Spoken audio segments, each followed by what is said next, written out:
মানুষ ভাবে সে তার অতীতকে পেছনে ফেলে এগিয়ে যেতে পারে, কিন্তু অতীত কখনো হারায় না। সময়ের দেয়ালের ফাঁক গলে ঠিকই ফিরে আসে। আজ রহস্যে রয়েছে এক ধ্বংসের কাহিনী।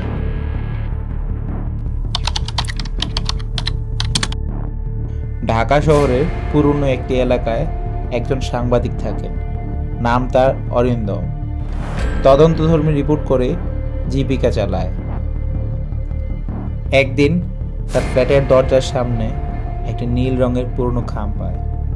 খামে লেখা, তুমি যদি সত্য জানো তবে থামবে না।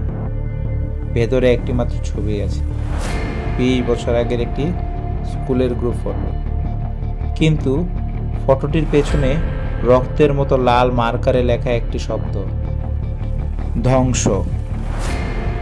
অরিন্দম বিষয়টা প্রথমে মজা ভেবে উড়িয়ে দেয়, কিন্তু রাতে দরজার রুমাল চাপা শব্দ।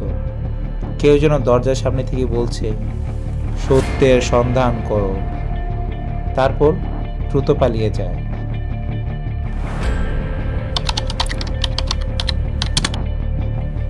অরিন্দম ছবিটি দেখে তার স্কুল বন্ধুদের খুঁজতে শুরু করে, কিন্তু ভয়ানক সত্য, ছবির 3 বন্ধু গত 6 মাসে রহস্যজনকভাবে মারা গেছে। সব মৃত্যু দেখলে স্বাভাবিক মনে হয়, কিন্তু তারিখ ম্যাপিং করলে দেখা যায় 3 জনই একই দিনে মারা গেছে, 25 তারিখ। এ যেন কেউ পরিকল্পনা করেছে। তার স্কুলের সবচেয়ে কাছের বন্ধু সায়েম এখন মানসিক রোগী। অরিন্দম তাকে দেখতে হাসপাতালে গিয়ে খোঁজ নেন। সায়েম অরিন্দমকে দেখে চিৎকার করে ওঠে, তুই আসিস না ভাই, 25 তারিখ আসতেছে, সবাই মরবে, যারা সেদিন ছিল তাদের কেউ বাঁচবে না। অরিন্দম ভয় পেয়ে যায়, কিন্তু তাকে আরো সত্য খুঁজে বের করতে হবে। কি এই রহস্য, কি আছে এর পিছনে? এক বন্ধুর বাড়িতে গিয়ে অরিন্দম একটি ডায়েরি খুঁজে পান। ডায়েরিটি ছিল তাদের স্কুলের এক সহপাঠী, নাম তার রুবিনা।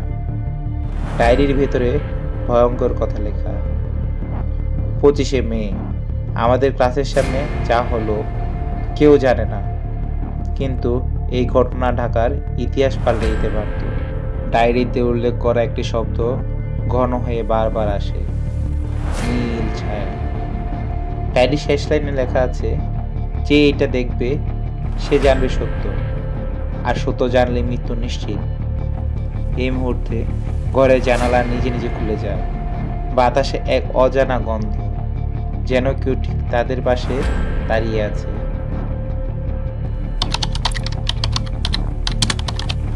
অরিন্দম স্কুলের পুরনো জায়গায় যায়। একসময় এখানে ছিল একটি বিশাল বিল্ডিং, এখন কেবল ধ্বংসস্তূপ। লোকজন বলে 20 বছর আগে 25শে মে রাতে একটি মেয়ে নিখোঁজ হয়। নাম তার রুবিনা আক্তার। স্থানীয় দোকানদার ফিসফিস করে বলে, মেয়েটা নাকি শেষবার দেখা গিয়েছিল নীল পোশাকে। আর তারপর থেকেই এখন অদ্ভুত ঘটনা ঘটে। অরিন্দম যখন সেই জায়গায় ঘুরছিল, তখন পায়ের নিচে চকচকে কিছু দেখতে পান। সে তুলে দেখে রুবিনার লকেট। লকেটের ভেতরে একটি মাইক্রোচিপ, ভেতরে সংরক্ষিত একটি ভিডিও, যা দেখলে রক্ত হিম হয়ে যায়। ভিডিওতে দেখা যায় তাদের স্কুলের প্রিন্সিপাল, কয়েকজন শিক্ষক এবং রুবিনা সবাই একটি অবৈধ মেডিকেল এক্সপেরিমেন্টে জড়িত। রুবিনা সবকিছু রেকর্ড করেছিল। সে ধরা পড়ে যায়।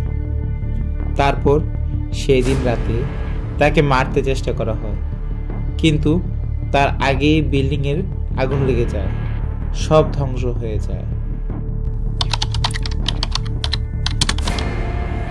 অরিন্দম সব বুঝতে পারে। তাদের ক্লাসের 25 জন ছাত্রছাত্রী সেই রাতে স্কুলে ছিল। যারা সেই ঘটনা দেখেছে তাদের সবাইকে এক এক হত্যা করা হচ্ছে। এদিকে অরিন্দমকে অনুসরণ করছে একটি ছায়া মানব। পুরো শরীর ঢাকা কালো কোটে, চোখে নীল আলো। সে বারবার অরিন্দমকে সতর্ক করে, তুমি সত্যের খুব কাছে চলে এসেছো অরিন্দম।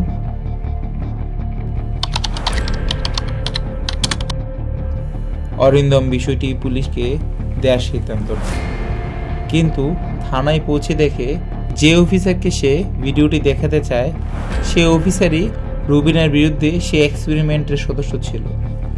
অফিসার ধমকে বলে, রুবিনা বেঁচে নেই, কিন্তু তার সত্য মরেনি, আর সে সত্য তোমার মৃত্যু ডেকে আনবে। এই সময় অরিন্দমের পেছনে দাঁড়িয়ে থাকা ছায়া মানব হঠাৎ সামনে চলে আসে। চমকপ্রদ টুইস্ট হলো, সেই ছায়া মানবই হলো সায়েম, যে মানসিক রোগী সে যে এতদিন লুকিয়েছিল। রুবিনা সত্য রক্ষার শপথ নিয়েছিল।